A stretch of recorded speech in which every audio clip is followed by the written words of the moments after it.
शांति। 19/3/2024 की मुरली है। मुख्य रूप से बाबा ने कहा, अपने आप से बातें करो। इन आँखों से जो कुछ देखते हैं यह तो सब खत्म हो जाना है, बस हम और बाबा ही रहेंगे। मीठा बाबा हमको स्वर्ग का मालिक बना देते हैं। ऐसी ऐसी बातें करो। एकांत में चले जाओ तो बहुत मज़ा आएगा। फिर कहा, एकांत में बैठ बाप को याद कर कमाई जमा करनी है। अपने अंदर चेक करना है, याद के समय मन भागता तो नहीं है। हम कितना समय स्वीट बाप को याद करते हैं। सदा इसी खुशी में रहना है कि हमें बाबा ने रावण के पिंजरे से मुक्त कर दिया। अभी हम ऐसी दुनिया में जा रहे हैं जहाँ न गर्मी है न सर्दी, जहाँ सदा ही बसंत ऋतु है। अब सुनते हैं महावाक्यों को विस्तार से। बाबा ने कहा, मीठे बच्चे, घड़ी घड़ी बाप और वर्षे को याद करो। बाप रूहानी सर्जन तुम्हें निरोगी बनाने की एक ही दवा बताते। बच्चे, मुझे याद करो।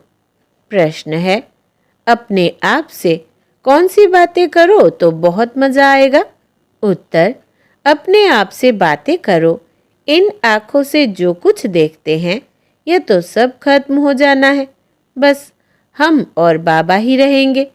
मीठा बाबा हमको स्वर्ग का मालिक बना देते हैं। ऐसी ऐसी बातें करो। एकांत में चले जाओ तो बहुत मज़ा आएगा। ओम शांति। परम पिता शिव भगवान उवाच, मीठे मीठे बच्चों को पुरुषोत्तम संगम युग कदम कदम पर याद रहना चाहिए। यह भी तुम बच्चे ही जानते हो, सो भी नंबरवार पुरुषार्थ अनुसार।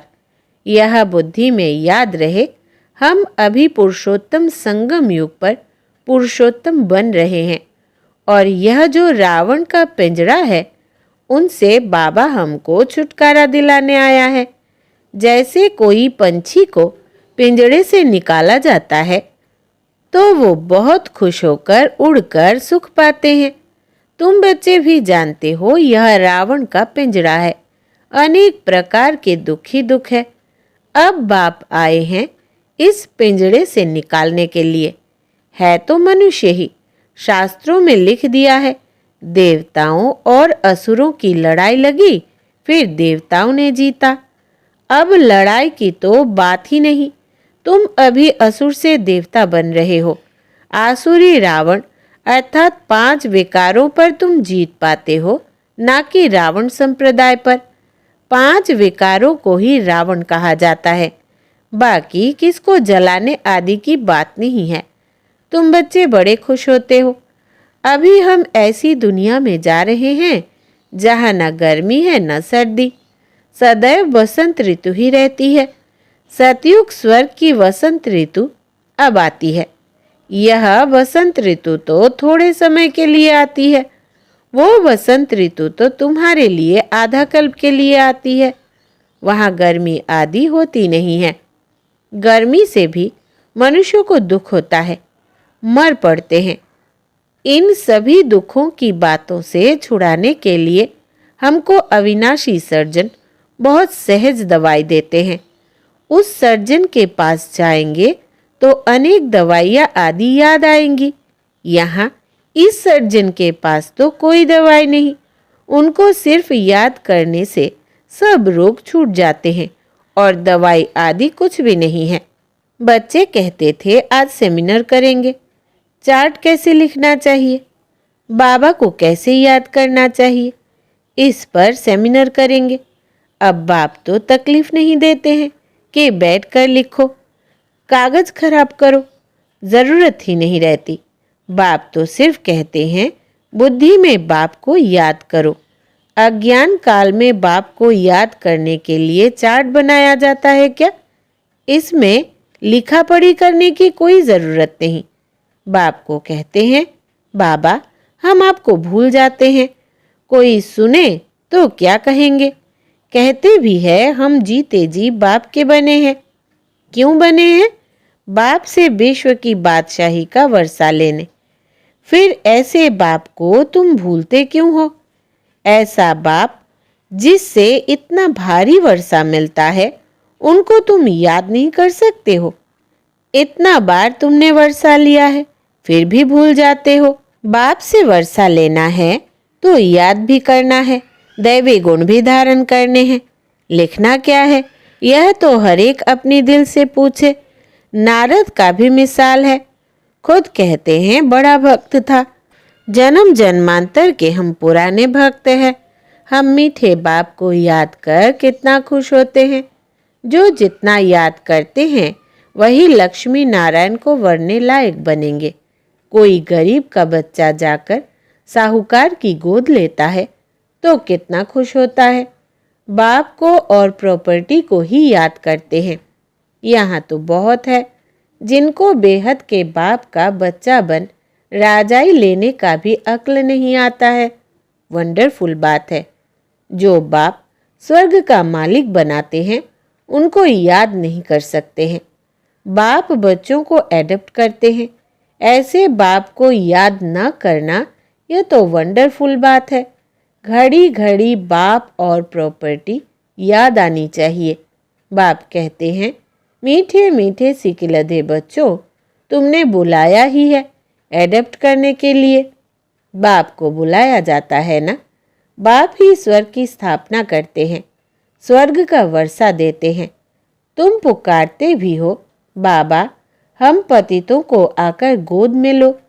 आप ही कहते हो हम पतित कंगाल छी छी बर्थ नोटे पेनी है। बेहद के बाप को तुम भक्ति मार्ग में पुकारते रहते हो। अब बाप कहते हैं, भक्ति मार्ग में भी तुमको इतना दुख नहीं था।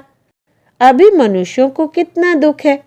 बाप आए हैं तो जरूर विनाश का भी समय होगा। तुम जानते हो इस लड़ाई के बाद फिर कितने जन्म, कितने वर्ष लड़ाई का नाम ही नहीं रहेगा।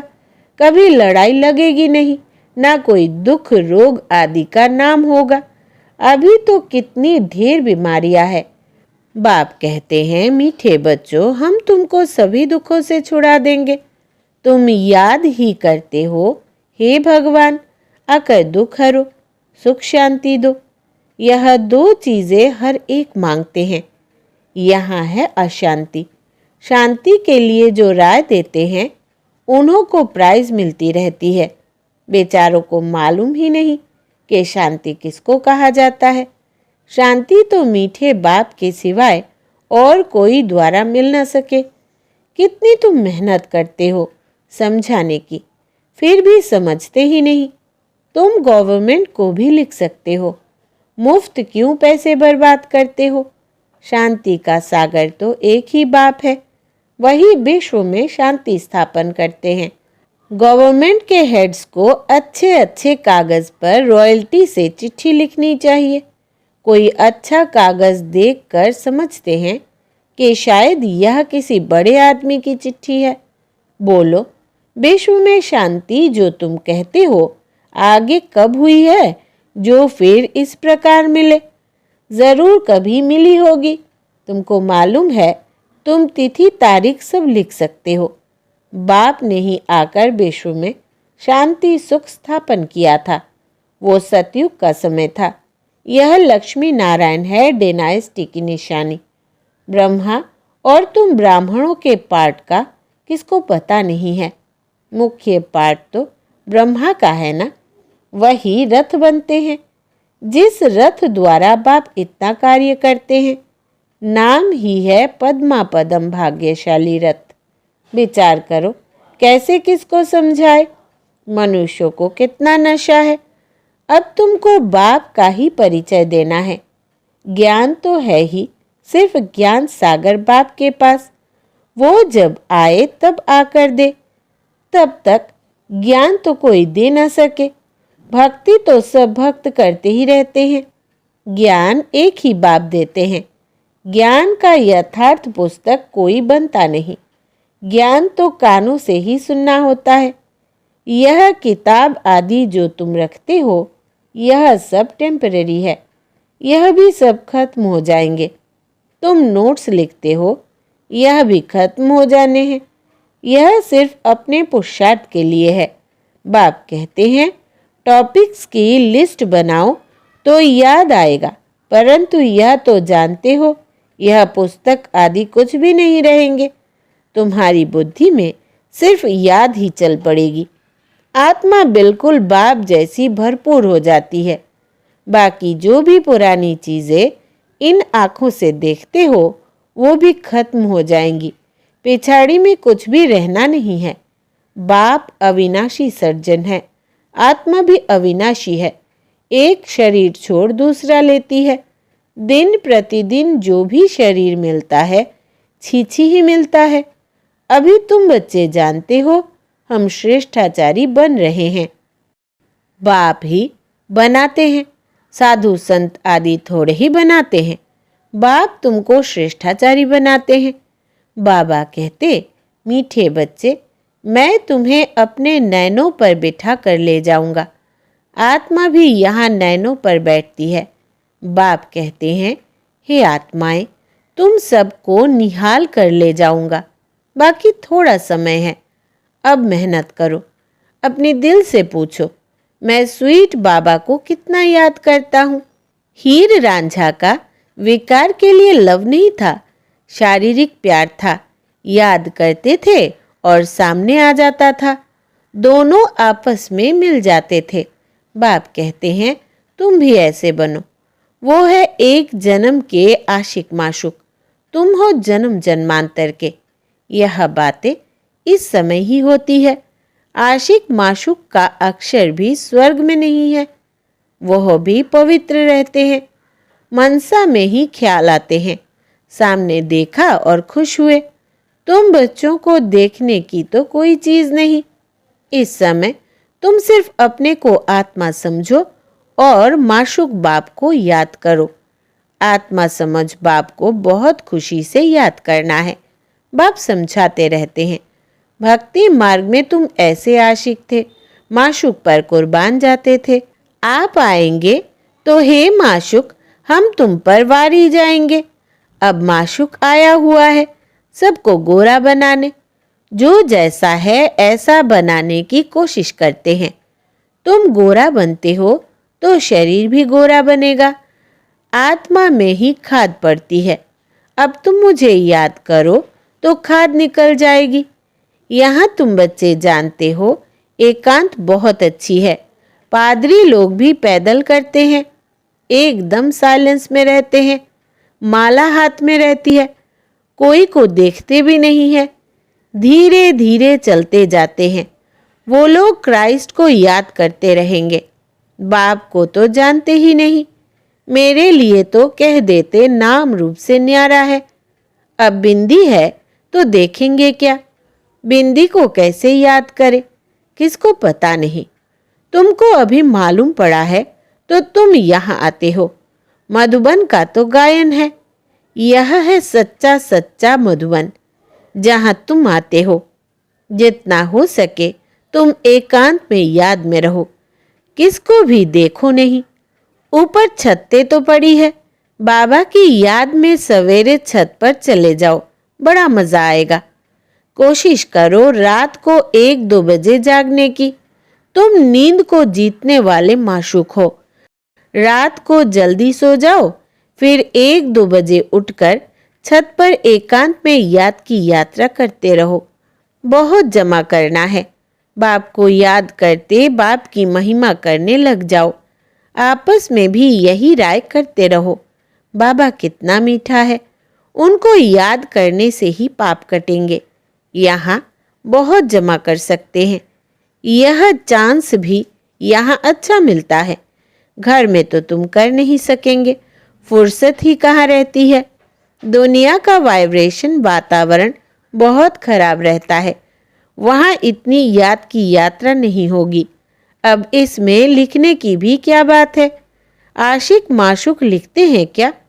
अंदर में देखो, हमने किसको दुख तो नहीं दिया, कितनों को याद दिलाया। यहाँ हम आते हैं जमा करने, तो यहाँ कोशिश करो। ऊपर छत्ते पर एकांत में जाकर बैठो, खजाना जमा करो। यह समय है ही जमा करने का। 7 रोज 5 रोज आते हो, मुरली सुनकर जाए एकांत में बैठो। यहाँ तो घर में बैठे हो, बाप को याद करो तो कुछ तुम्हारा जमा हो जाए। बहुत माताएं बांधेलियां है, याद करती है, शिव बाबा बंधन से छुड़ाओ। विकार के लिए कितना मारते हैं।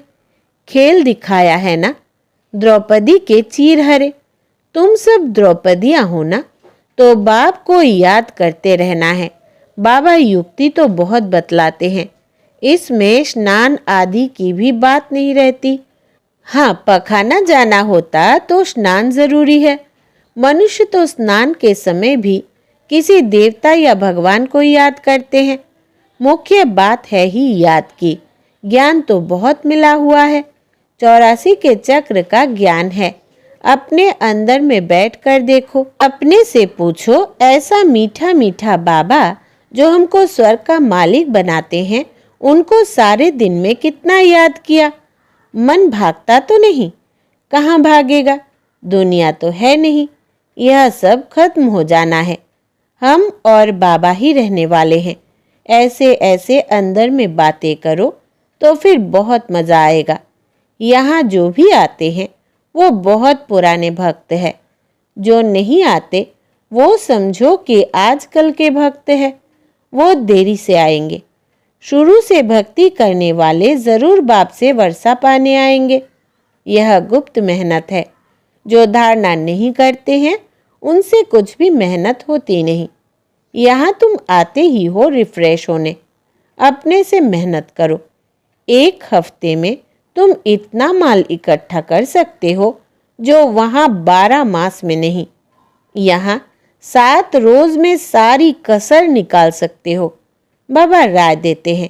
अच्छा, मीठे मीठे सिकिलधे बच्चों प्रति माता पिता बाप दादा का याद प्यार और गुड मॉर्निंग। रूहानी बाप की रूहानी बच्चों को नमस्ते। हम रूहानी बच्चों की रूहानी बाप दादा को याद प्यार, गुड मॉर्निंग और नमस्ते बाबा नमस्ते। धारणा के लिए मुख्य सार। पहला, एकांत में बैठ बाप को याद कर कमाई जमा करनी है। अपने अंदर चेक करना है, याद के समय मन भागता तो नहीं है। हम कितना समय स्वीट बाप को याद करते हैं। दूसरा, सदा इसी खुशी में रहना है कि हमें बाबा ने रावण के पिंजरे से मुक्त कर दिया। अभी हम ऐसी दुनिया में जा रहे हैं जहाँ न गर्मी है न सर्दी, जहाँ सदा ही बसंत ऋतु है। वरदान है, मेरे को तेरे में परिवर्तन कर बेफिक्र बादशाह बनने वाले, खुशी के खजाने से भरपूर भव। विस्तार है, जिन बच्चों ने सब कुछ तेरा किया वही बेफिक्र रहते हैं। मेरा कुछ नहीं, सब तेरा है। जब ऐसा परिवर्तन करते हो तब बेफिक्र बन जाते हो। जीवन में हर एक बेफिक्र रहना चाहता है। जहाँ फिक्र नहीं वहाँ सदा खुशी होगी। तो तेरा कहने से, बेफिक्र बनने से खुशी के खजाने से भरपूर हो जाते हो। आप बेफिक्र बादशाहों के पास अनगिनत अखूट अविनाशी खजाने हैं जो सतयुग में भी नहीं होंगे। स्लोगन है, खजानों को सेवा में लगाना अर्थात जमा का खाता बढ़ाना। खजानों को सेवा में लगाना अर्थात जमा का खाता बढ़ाना। अच्छा, ओम शांति।